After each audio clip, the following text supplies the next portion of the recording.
Bonjour les amis du Padre Pio. Bienvenue de retour à Marchons avec Padre Pio. Aujourd'hui, nous allons parler évidemment du Padre Pio, mais d'un événement absolument extraordinaire. Vous savez que nous, quand il ne fait pas beau, quand on est triste, on rêve de pouvoir aller sur une plage au Mexique ou Hawaï même, je ne sais pas où. Mais ça, c'est un rêve. On ne peut pas toujours le faire. Des fois, on a un membre de notre famille qui est malade, triste, qui a eu un accident, quoi que ce soit. Et on aimerait être à ses côtés. Mais ça non plus, on ne peut pas toujours faire. Mais ça, ce n'était pas le cas pour le Padre Pio.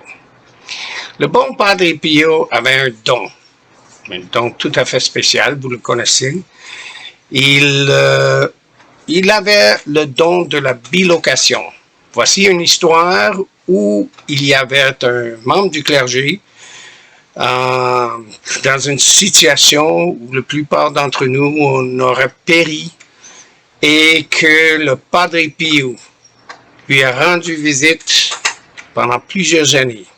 Je vous laisse avec M. Jean Goyard, notre directeur. Il va vous raconter cette histoire qui est absolument merveilleuse.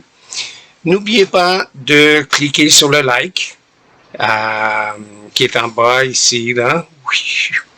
Si vous aimez cette vidéo. Aussi, appelez-nous ou envoyez-nous un courriel pour demander la photo gratuite du Padre Pio. Si vous avez des questions, envoyez-nous un courriel. On va vous répondre au plus vite. Merci et voici M. Jean Goyard.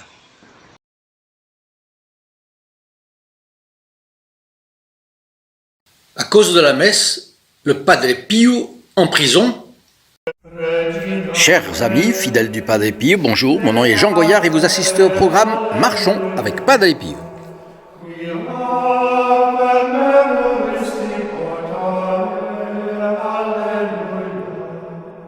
Quelle joie de faire l'apostolat du Padre Pio.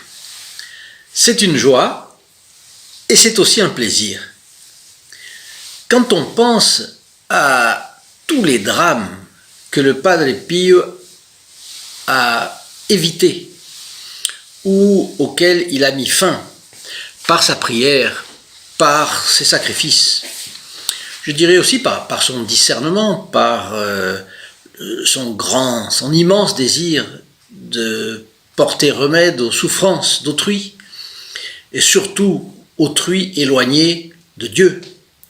Donc, quand on pense à toute la soif d'âme que le Padre Pio avait, c'est-à-dire sa soif de conquérir des âmes pour la gloire du bon Dieu, alors on est animé nous aussi de cette soif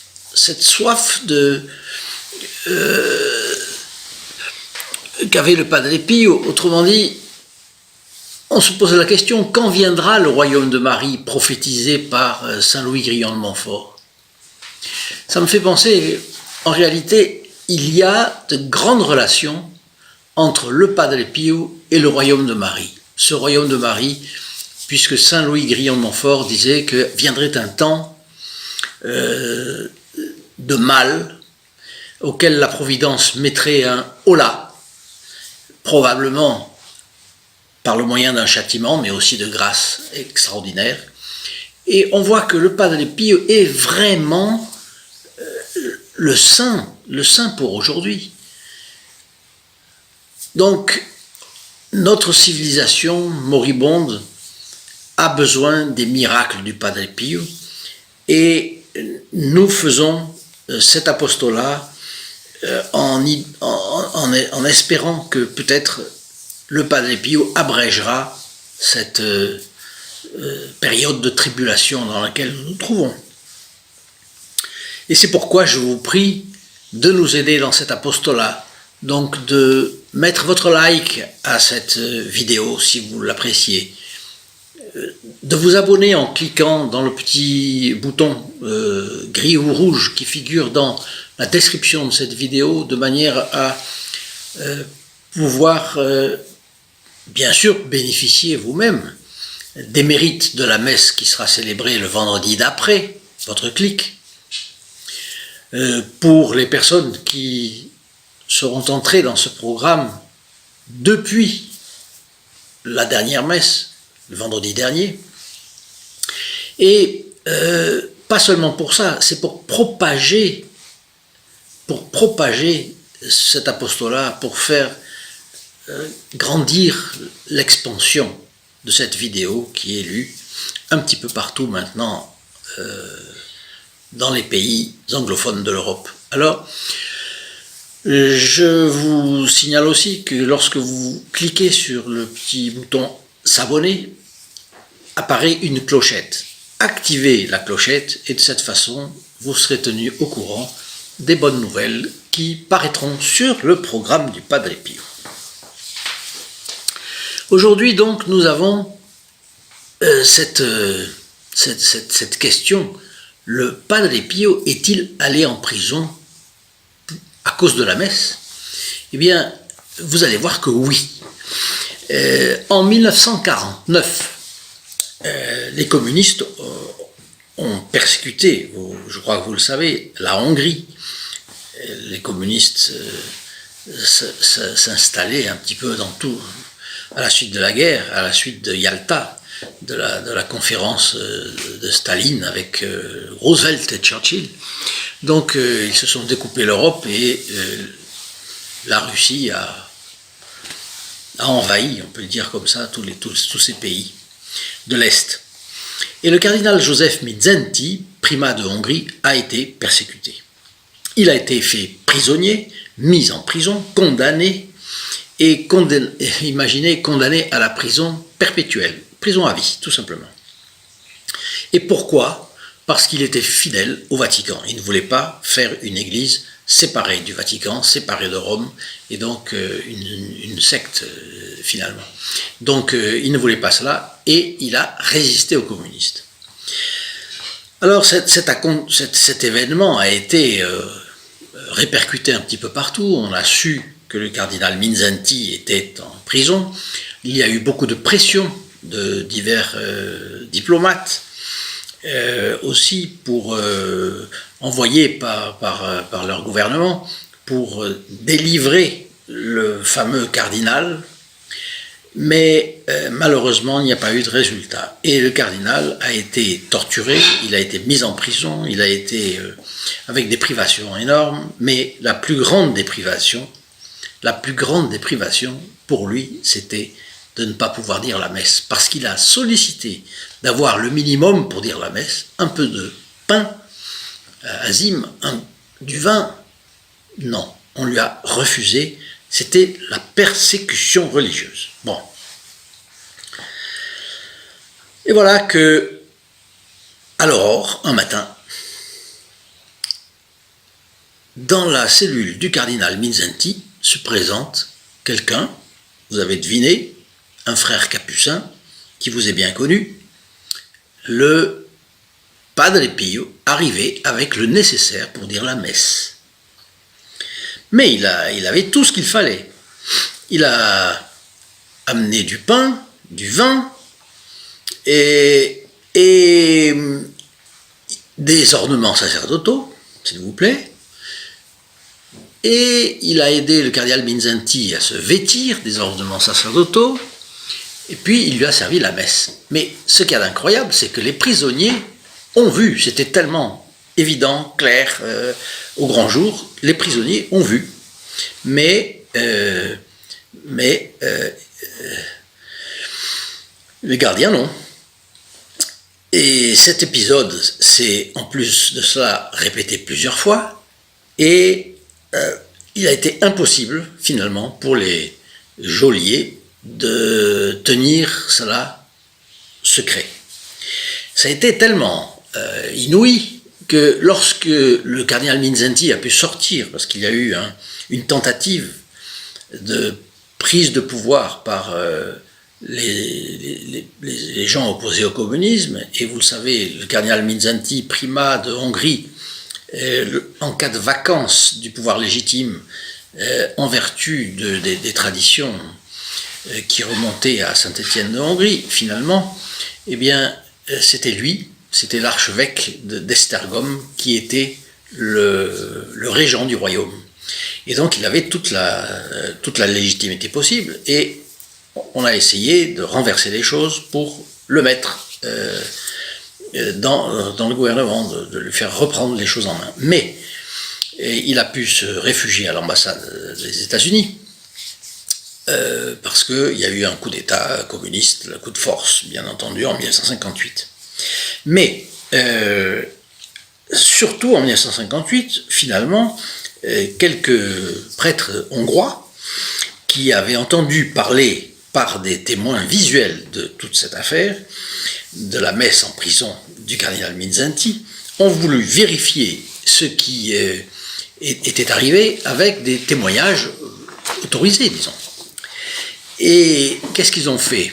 Il y avait un ami et collaborateur du Padre Pio, c'était Angelo Battisti, qui était administrateur à ce moment-là de la fameuse Casa Alivio do Soffrimento, la Casa Sollievo en italien, Casa Sollievo do Soffrimento. Bon, Sollievo da... Bien. Et là, ils ont raconté le fait et ils l'ont chargé finalement d'aller demander directement au Padre Pio si ce qui était raconté correspondait à la vérité, à la réalité. Donc Battisti a fait ce qu'on lui demandait et il a dit effectivement que le Padre Pio lui a confirmé les visites qu'il avait rendues à au cardinal Mindszenty à la prison de Budapest. Voilà comment les choses se disent. Angelo Battisti a raconté cette expérience incroyable. Et quand il était près de mourir, il a voulu les consigner par écrit.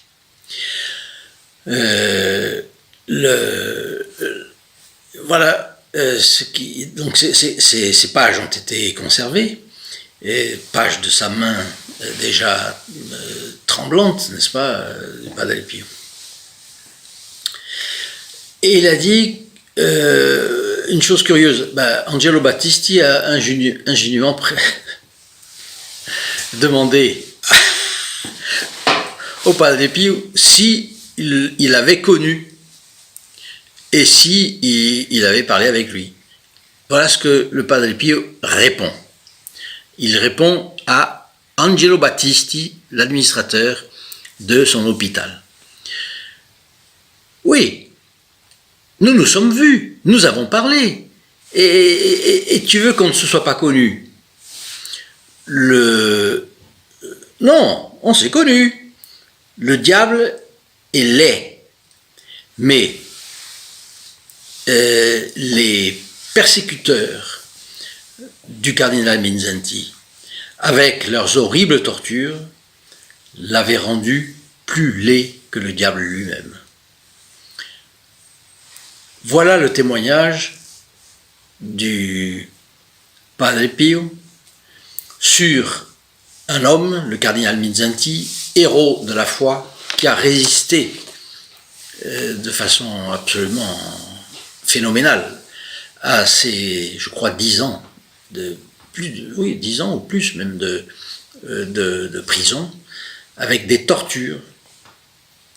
Et le voilà, il était amaigri, défiguré, et sa joie était de dire la messe. Alors cette messe du cardinal Mindszenty, imaginez cette messe du cardinal Mindszenty après tellement de persécution, d'isolement, de tristesse, pensant être abandonné de tous, mais lui il savait que de Dieu il n'était pas abandonné. Et voilà le Padre Pio qui vient lui rendre visite. C'est une chose phénoménale. On voit bien que le cardinal Mindszenty a vu que c'était une aide de Dieu. A-t-il su que c'était une bilocation du Padre Pio? Ça c'est une autre chose, on ne le sait pas. il est bien possible qu'ils se soient entendus tous les deux là-dessus. En tout état de cause, c'est merveilleux. Voilà pour que le cardinal Mindszenty puisse enfin dire la messe. Le Padre Pio s'est biloqué, est sorti de son couvent et a franchi toute l'Europe centrale pour aller voir le cardinal Mindszenty. C'est très joli. Donc, si vous avez aimé ce récit, mettez votre like à cette vidéo, s'il vous plaît. Vous nous aiderez à diffuser l'apostolat du Padre Pio de plus en plus, c'est ce que nous voulons. Ensuite, cette messe de vendredi, voyez à quel point le Padre Pio se dérange de San Giovanni Rotondo jusqu'à Budapest pour que le cardinal Mindszenty puisse enfin dire quelques messes. Voyez comme la messe est précieuse. Et comme nous avons la chance, vous et moi, de pouvoir bénéficier de cette messe du vendredi, dite pour les récents abonnés de notre programme. Oui, bien sûr, ce n'est pas tout le monde qui sera bénéficiaire, c'est les personnes qui se sont inscrites depuis 7-8 jours, puisque une messe est célébrée dans le cadre du programme du Padre Pio, sur les pas du Padre Pio, tous les vendredis, mais les intentions de cette messe sont les nouveaux abonnés depuis le vendredi d'avant, depuis en fait la messe d'avant. Donc, abonnez-vous dans la description de cette vidéo, abonnez-vous et vous aurez les grâces qui correspondent à cette messe. Et puis, lorsque vous vous abonnez, apparaît une clochette, là vous pouvez actionner cette clochette et là vous serez tenu au courant des bonnes nouvelles qui paraîtront sur notre programme sur les pas du Padre Pio. Et puis, n'hésitez pas à partager cette vidéo, à la faire connaître. Là, probablement, un saint est allé rendre visite à un autre saint. C'est une belle chose. Donc, faites-le arriver dans les mains de vos amis et je suis sûr qu'ils vous seront très reconnaissants de les avoir mis en contact avec une jolie histoire comme celle-là. Chers amis, je vous souhaite une bonne journée et une bonne semaine, en attendant de nous retrouver autour du bon Padre Pio. Que la Sainte Vierge vous aide et que le Padre Pio vous aide. Au revoir.